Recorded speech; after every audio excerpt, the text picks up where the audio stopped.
Assalamualaikum warahmatullahi wabarakatuh. Perkenalkan, nama saya Nurul Jinan, Stambuk A221200048, Program Studi Pendidikan Biologi kelas A kelompok 3. Di sini saya akan menjelaskan tentang Pancasila sebagai ideologi negara. Pancasila sebagai ideologi negara. Ideologi di negara-negara yang baru merdeka dan sedang berkembang, menurut Profesor W. Howard Harkness, berfungsi sebagai sesuatu yang confirm and defend the identity of their people. Sesuatu yang memperkuat dan memperdalam identitas rakyatnya. Namun, ideologi di negara-negara tersebut menurutnya sekedar alat bagi rezim-rezim yang baru berkuasa untuk melanggengkan kekuasaannya. Ideologi ialah alat untuk mendefinisikan aktivitas politik yang berkuasa atau untuk menjalankan suatu politik. Kultural Management, suatu muslihat manajemen budaya Abdul Ghani pada tahun 1979. Oleh sebab itu, kita akan menemukan beberapa penyimpangan para pelaksana ideologi di dalam kehidupan di setiap negara. Implikasinya, ideologi memiliki fungsi penting untuk penegas identitas bangsa atau untuk menciptakan rasa kebersamaan sebagai satu bangsa. Namun, di sisi lain, ideologi rentan disalahgunakan oleh elit penguasa untuk melanggengkan kekuasaan. Kekuatan ideologi tergantung pada kualitas 3 dimensi yang terkandung di dalam dirinya. Yang pertama adalah dimensi realita, bahwa nilai-nilai dasar yang terkandung dalam ideologi itu secara real berakar dan hidup dalam masyarakat atau bangsanya, terutama karena nilai-nilai dasar tersebut bersumber dari budaya dan pengalaman sejarahnya. Kedua, dimensi idealisme, bahwa nilai-nilai dasar ideologi tersebut mengandung idealisme, bukan lambungan angan-angan yang memberi harapan tentang masa depan yang lebih baik melalui perwujudan atau pengalamannya dalam praktik kehidupan bersama mereka sehari-hari dengan berbagai dimensinya. Ketiga, dimensi fleksibilitas atau dimensi pengembangan, bahwa ideologi tersebut memiliki keluasan yang memungkinkan dan bahkan merangsang pengembangan pemikiran-pemikiran baru yang relevan tentang dirinya, tanpa menghilangkan atau mengingkari hakikat atau jati diri yang terkandung dalam nilai-nilai dasarnya. Oesman dan Alfian pada tahun 1990.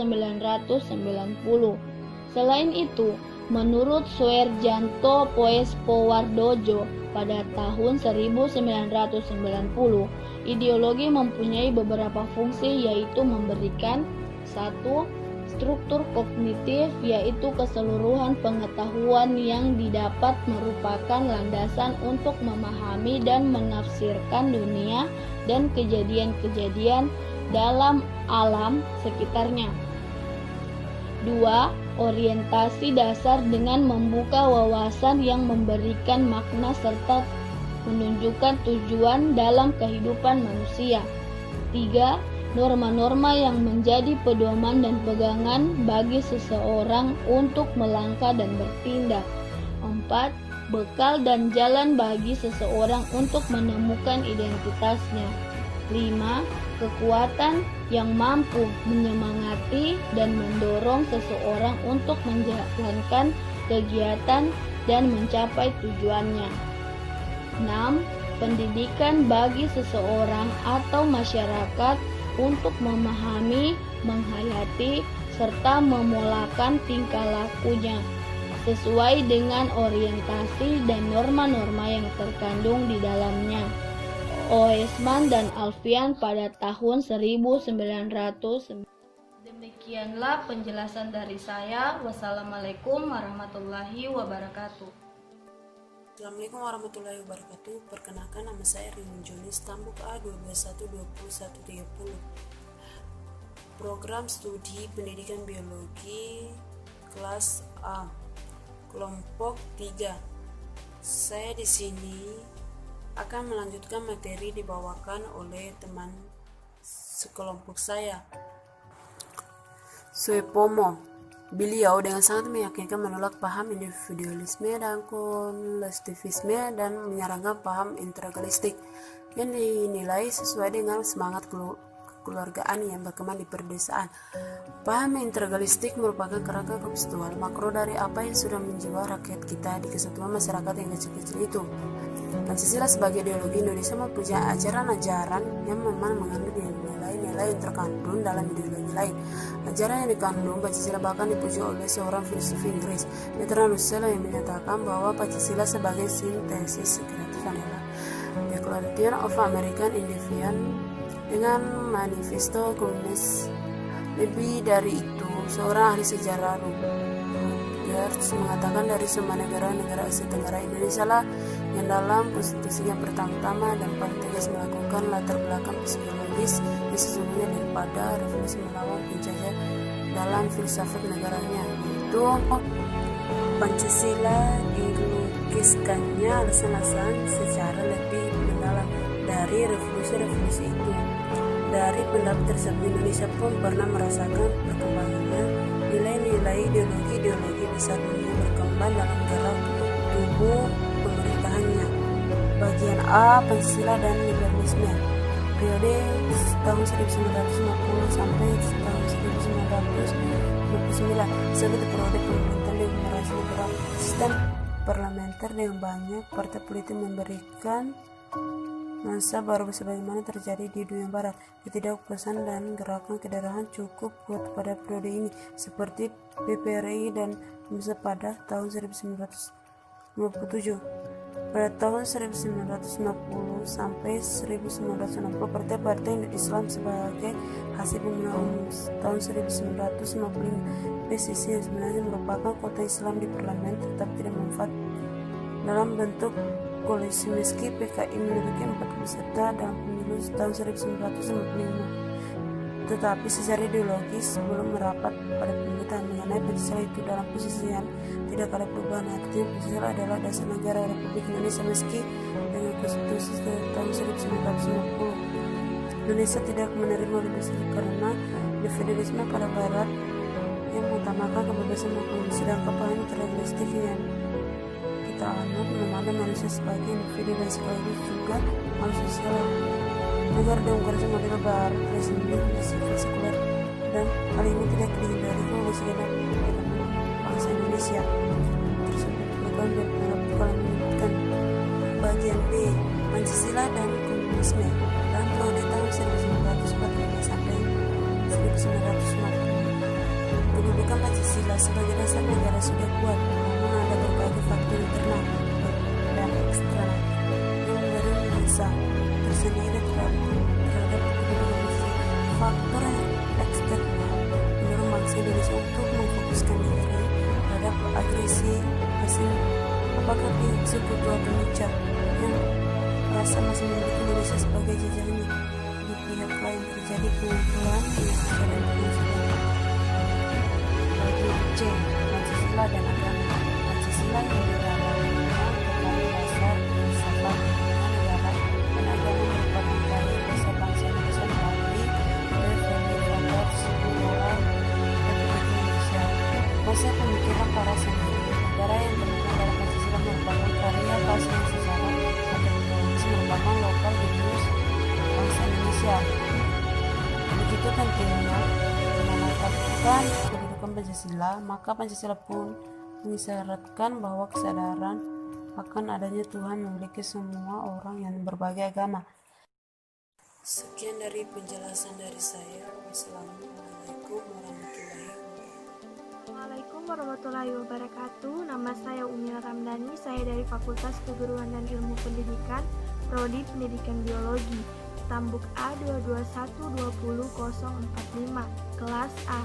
Saya dari kelompok 3, yang mana kelompok kami membahas Pancasila sebagai ideologi negara, dan saya akan menjelaskan Pancasila dan agama. Jelaslah bahwa ada hubungan antara sila ketuhanan yang Maha Esa dalam Pancasila dengan ajaran tauhid dalam teologi Islam.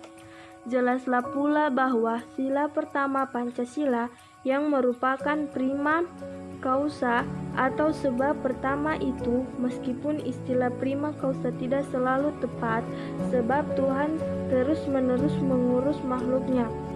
Sejalan dengan beberapa ajaran tauhid Islam, dalam hal ini ajaran tentang tauhidus sifat dan tauhidul af'al, dalam pengertian bahwa Tuhan itu esa dalam sifatnya dan perbuatannya. Prinsip ketuhanan yang Maha Esa mengandung makna bahwa manusia Indonesia harus mengabdi kepada satu Tuhan, yaitu Tuhan yang Maha Esa, dan mengalahkan ilah-ilah atau tuhan-tuhan yang bisa mempersekutunya. Dalam bahasa formal yang telah disepakati bersama sebagai perjanjian bangsa, sama maknanya dengan kalimat tiada Tuhan selain Tuhan yang Maha Esa, di mana pengertian arti kata Tuhan adalah sesuatu yang kita taati perintahnya dan kehendaknya. Prinsip dasar pengertian adalah tidak boleh punya dua Tuhan, hanya satu Tuhannya, yaitu Tuhan yang Maha Esa. Jadi itulah yang menjadi misi utama tugas para pengemban risalah untuk mengajak manusia mengabdi kepada satu Tuhan, yaitu Tuhan yang Maha Esa. Assalamualaikum warahmatullahi wabarakatuh. Perkenalkan, nama saya Syakira Hajrawati dari Prodi Pendidikan Biologi Stambuk A221-20044. Saya dari kelompok 3 dan saya akan melanjutkan materi dari teman saya. Materinya sebagai berikut. Pada saat kemerdekaan, sekularisme dan pemisahan agama dari negara didefinisikan melalui Pancasila. Ini penting untuk dicatat karena Pancasila tidak memasukkan kata sekularisme yang secara jelas menyerukan untuk memisahkan agama dan politik atau menegaskan bahwa negara harus tidak memiliki agama. Akan tetapi, hal-hal tersebut terlihat dari fakta bahwa Pancasila tidak mengakui satu agama pun sebagai agama yang diistimewakan kedudukannya oleh negara dan dari komitmennya terhadap masyarakat yang plural dan egaliter. Dalam hubungan antara agama Islam dan Pancasila, keduanya dapat berjalan saling menunjang dan saling mengokohkan. Keduanya tidak bertentangan dan tidak boleh dipertentangkan. Juga tidak harus dipilih salah satu dengan sekaligus membuang dan meninggalkan yang lain. Pancasila dan agama dapat diaplikasikan seiring sejalan dan saling mendukung. Agama dapat mendorong aplikasi nilai-nilai Pancasila, begitu pula Pancasila memberikan ruang gerak yang seluas-luasnya terhadap usaha-usaha peningkatan pemahaman, penghayatan, dan pengamalan agama. Abdurrahman Wahid atau Gus Dur pun menjelaskan bahwa sudah tidak relevan lagi untuk melihat apakah nilai-nilai dasar itu ditarik oleh Pancasila dari agama-agama dan kepercayaan terhadap Tuhan yang Maha Esa, karena ajaran agama-agama juga tetap menjadi referensi umum bagi Pancasila, dan agama-agama harus memperhitungkan eksistensi Pancasila sebagai polisi lalu lintas yang akan menjamin semua pihak dan menggunakan jalan raya kehidupan bangsa tanpa terkecuali. Assalamualaikum warahmatullahi wabarakatuh. Perkenalkan, nama saya Yandi Arif Pratama, Stambuk A221-20046 dari kelompok 3. Di sini saya akan melanjutkan materi dari teman saya. Bangsa kita adalah bangsa yang religius, juga bangsa yang menjunjung tinggi, menghormati dan mengamalkan ajaran agama masing-masing. Karena itu, setiap umat beragama hendaknya memahami falsafat Pancasila itu sejalan dengan nilai ajaran agamanya masing-masing. Dengan demikian, kita akan menempatkan falsafah negara di posisinya yang wajar. Saya berkeyakinan dengan sedalam-dalamnya bahwa 5 sila di dalam Pancasila itu selaras dengan ajaran agama-agama yang hidup dan berkembang di tanah air. Dengan penerimaan Pancasila oleh hampir seluruh kekuatan bangsa, sebenarnya tidak ada alasan lagi untuk mempertentangkan nilai-nilai Pancasila dengan agama manapun di Indonesia. Penerimaan sadar ini memerlukan waktu lama tidak kurang dari 40 tahun dalam perhitungan ma'arif, sebuah pergulatan sengit yang telah menguras energi kita sebagai bangsa. Sila pertama berupa ketuhanan yang Maha Esa dikunci oleh sila kelima keadilan sosial bagi seluruh rakyat Indonesia. Dari sudut pemahaman saya sebagai seorang muslim, sejalan dan senyawa dengan doktrin tauhid yang menuntut tegaknya keadilan di muka bumi. Kata Ma'arif 2012. Assalamualaikum warahmatullahi wabarakatuh. Perkenalkan, saya Nur Rafika Ziza, Standbook A22 120043 dari kelompok 3. Di sini saya akan melanjutkan penjelasan dari teman saya. Jadi, menurut Kaelan, pemetaan persoalan yang menyangkut hubungan agama dengan Pancasila dikelompokkan dalam 3 tahap, yaitu yang pertama terjadi ketika kaum nasionalis mengajukan Pancasila sebagai dasar filsafat negara menjelang kemerdekaan Indonesia. Para tokoh pendiri negara dari kelompok nasionalis Islam dan nasionalis sendiri terlibat perdebatan tentang dasar filsafat dan ideologi negara Indonesia yang akan didirikan kemudian. Kedua, respon umat Islam terhadap Pancasila tatkala pada tahun 1978 pemerintah Orde Baru mengajukan P4 untuk disahkan. Dalam hubungan ini, pada awalnya banyak tokoh-tokoh Islam merasa keberatan, namun kemudian menerimanya. Ketiga, ketika tahun 1985 pemerintah mengajukan Pancasila sebagai asal tunggal bagi semua organisasi politik dan kemasyarakatan di Indonesia. Kebijakan ini banyak mendapatkan tantangan dari umat Islam, bahkan terdapat beberapa ormas yang dibekukan karena asas tersebut. Namun untuk menengahi permasalahan tersebut, Abdurrahman Wahid secara gamblang menyatakan bahwa agama tetap menjadi referensi umum bagi Pancasila dan agama-agama harus memperhitungkan eksistensi Pancasila sebagai polisi lalu lintas yang menjamin semua pihak dapat menggunakan jalan raya kehidupan bangsa tanpa terkecuali. Sejalan dengan pendapat tersebut, tokoh Masyumi, Muhammad Rom, berpendapat bahwa kita sepakat tentang dasar negara mengenai ketuhanan yang Maha Esa. Berarti bahwa masing-masing percaya kepada Tuhan menurut agamanya sendiri-sendiri, dengan kesadaran bahwa bersama kita dapat mendirikan negara yang kuat, sentosa, karena esensi dari agama ialah hidup berbakti, menjunjung keadilan, cinta dan kasih sayang terhadap semua makhluk. Assalamualaikum warahmatullahi wabarakatuh.